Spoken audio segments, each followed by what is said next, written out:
Woi,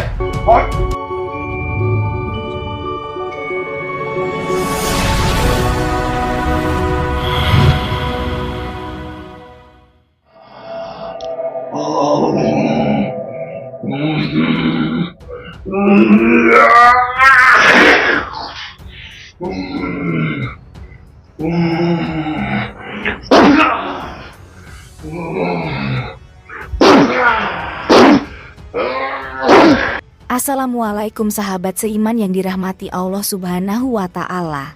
Pada kesempatan yang berbahagia ini, saya akan membagikan cerita, yaitu terjadi di suatu malam hari aksi adu kesaktian pamungkasan yang sangat menegangkan antara Kang Ujang Bustomi dengan dukun perut buncit yang besar. Adu kesaktian tersebut terjadi dikarenakan dukun buncit itu tidak terima dan merasa gurunya yang bernama Mbah Kutil dilecehkan oleh Kang Ujang Bustomi. Padahal kedatangan Kang Ujang menasehati untuk meluruskan jalan sesat yang sudah dilakukan Mbah Kuntil. Sebab Mbah Kutil telah mengajarkan ajaran yang tidak bermoral, yaitu telah menurunkan kesaktian berupa ilmu kebal dengan syarat kawin dengan kambing. Semakin banyak kambing yang diperkosa, semakin hebat pula kesaktian kebal tersebut. Lantas dengan nasihat tersebut, Mbah Kutil pun menyuruh anak muridnya untuk menghajar Kang Ujang. Setelah adu kesaktian tersebut berakhir, dan Kang Ujang dapat melumpuhkan dukun perut buncit, kemudian Kang Ujang pun pergi untuk mencari Mbah Kutil. Ternyata, Mbah Kutil sedang ada di kamar. Namun sayangnya, Kang Ujang melihat pemandangan yang menjijikkan. Mbah Kutil terlihat sedang melepaskan celananya yang berada di samping wanita. Mbah Kutil terkejut dengan kedatangan Kang Ujang. Ia tidak terima acaranya diganggu. Karena itulah Mbah Kutil menyerang Kang Ujang. Dan terjadilah adu kesaktian pamungkasan pada saat itu. Setelah Mbah Kutil terkena pamungkasan dari Kang Ujang, Kang Ujang pun menyuruhnya untuk keluar dari kamar. Kang Ujang yang dikenal sebagai seorang spiritual dakwah, memutuskan untuk memberikan nasihat untuk kedua kalinya kepada Mbah Kutil tentang praktik tidak pantas yang ia lakukan. Kang Ujang menjelaskan kepada Mbah Kutil betapa buruknya dampak yang menyertai ritual tersebut bagi kesehatan mental Mbah Kutil dan warga desanya. Ia mengatakan bahwa praktik tersebut dianggap sebagai kejahatan dan hal buruk, serta secara alami tidak pantas dilakukan oleh manusia. Kang Ujang meminta agar Mbah Kutil mengubah praktiknya dan bertaubat dari semua perbuatannya yang tidak benar. Mbah Kutil merasa terpukul oleh ucapan Kang Ujang. Ia sebenarnya telah merenungkan perlakuan buruk yang ia lakukan selama ini, tetapi selalu merasa sulit untuk memutuskan hubungan dengan ritual tersebut. Kang Ujang dengan bijaksana menjelaskan bahwa pertobatan adalah proses yang tidak mudah, dan akan ada waktu di mana seseorang harus berjuang untuk mendapatkan kemenangan atas kejahatan dalam dirinya. Meskipun telah mendapat nasihat dari Kang Ujang, Mbah Kutil tetap memilih untuk melanjutkan praktik aliran hitamnya dan mengabaikan apa yang telah dijelaskan oleh Kang Ujang. Ia percaya bahwa kekuatan ilmu hitam satu-satunya cara untuk mempertahankan dirinya dan melawan musuh-musuhnya. Karena sudah merasa malu dan terlanjur dengan kesesatannya, Mbah Kutil nantang Kang Ujang kembali untuk adu kesaktian. Dalam adu kesaktian pamungkas ini, keduanya saling menyerang sebagai spiritual yang kuat. Kang Ujang menggunakan keahliannya dalam ilmu kebatinan dan kekuatan doa, sementara si Kutil menggunakan ilmu hitam dan pengaruh setan untuk menyerang lawannya. Namun, pada akhirnya, Kang Ujang Bustomi mampu membungkam kekejaman Mbah Kutil dengan menggunakan kekuatan iman yang kuat dan keahliannya dalam ilmu kebatinan. Ia memohon pertolongan dari Tuhan dan menyerahkan segalanya pada kekuatan yang tidak kasat mata, namun tetap memiliki kekuatan yang besar. Dalam adu kesaktian pamungkas itu, Kang Ujang Bustomi menggunakan doanya yang sangat kuat dan penuh dengan cinta kasih dan ketulusan hati. Doanya membuat semua kekuatan hitam yang dilakukan Mbah Kutil menjadi hancur dan melemah dan membebaskan Mbah Kutil dari pengaruh setan yang selama ini telah merusak hidupnya. Setelah mengalami kekalahan dalam adu kesaktian dengan Kang Ujang Bustomi, Mbah Kutil mulai menyadari kesalahannya dan menyesali semua perbuatannya yang salah di masa lalu. Mbah Kutil merasa bersalah karena sudah melupakan kepercayaannya pada Tuhan yang selama ini menghidupinya dan merasa hidup untuk mengejar kekayaan, kekuasaan, dan kesempurnaan yang selama ini membelenggunya. Ia tahu bahwa apa yang dia lakukan selama ini sangat bertentangan dengan keyakinan agamanya dan berjanji untuk tidak lagi mengulanginya. Cerita ini memiliki pesan moral dan nilai dedikasi.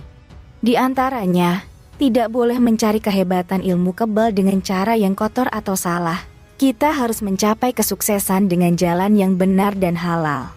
Jika kita mencapai kesuksesan secara tidak benar, itu hanya akan membawa kesengsaraan dan kehancuran pada akhirnya. Kedua, kita harus tetap setia dengan nilai dan keyakinan kita, dan harus menjunjung tinggi kehormatan dan cara hidup yang baik.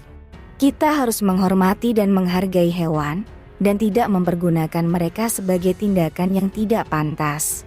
Ketiga, dedikasi untuk mencari kehebatan ilmu kebal adalah suatu hal yang luar biasa, dan hal ini bisa dicapai dengan cara yang benar, seperti belajar dan berlatih dengan tekun.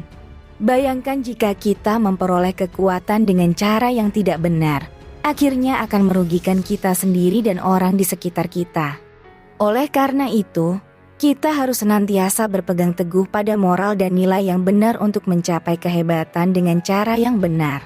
Dan penting untuk ingat bahwa kesuksesan sejati didasarkan pada komitmen kita untuk berusaha dengan sungguh-sungguh dan memilih jalan yang benar. Meskipun mencapai kehebatan ilmu kebal mungkin tampak menggiurkan di awal, namun tidak ada jalan pintas untuk mencapai ketenaran atau kesuksesan. Dengan menjaga nilai-nilai yang benar dan berusaha dengan tekun, kita dapat mencapai kehebatan secara alami dan dapat membangun hubungan yang positif dan berkelanjutan dengan orang-orang di sekitar kita serta dengan ciptaannya. Salam hormat saya sebagai konten kreator editor untuk Gurunda Besar Ustadz Haji Muhammad Ujang Bustomi beserta seluruh santri di Padepokan Anti Galau di Cirebon, Jawa Barat. Semoga dimanapun berada, selalu dilindungi Allah Subhanahu wa Ta'ala dan selalu tetap istiqomah. Amin, amin, ya Robbal Alamin. Akhir kalam, saya ucapkan Assalamualaikum warahmatullahi wabarakatuh.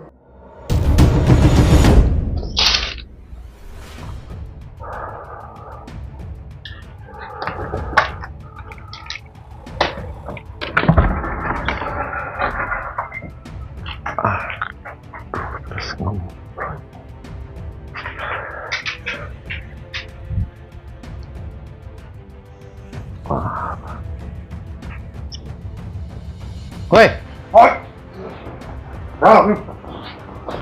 ada apa kamu?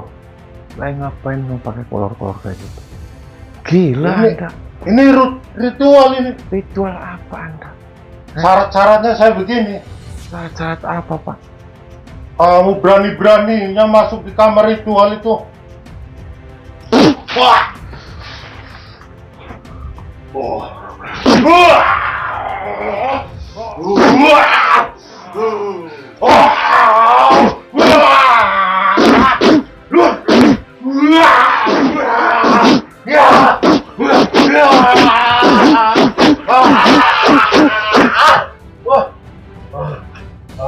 Diam.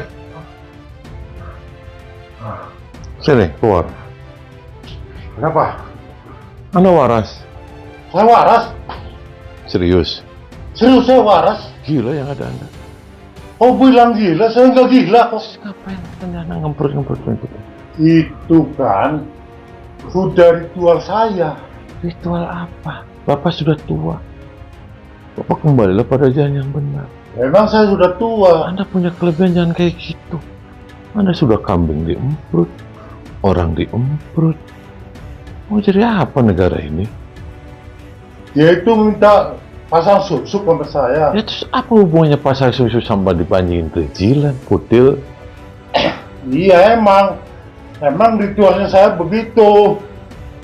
Itu Anda brus. Kamu gimana sih ikut-ikutan? Jangan kamu ikut campur urusan saya. Ini kan urusan saya. Saya ikut campur sekarang kutil. Ini udah kerjaan saya begini. Kerjaan apa? Kerja tumbeca. Ya karena orang pada datang sama saya. Mau tobat nggak? Kalau nggak mau tobat saya ambil burung. Ya nggak mau.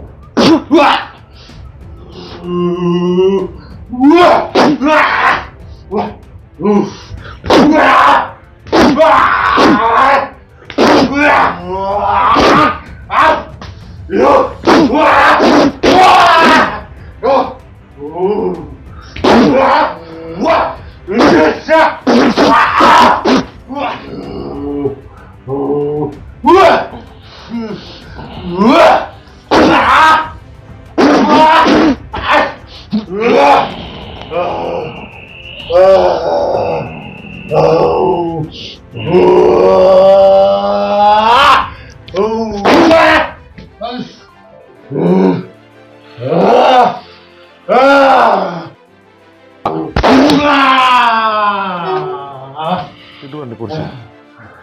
Tidur.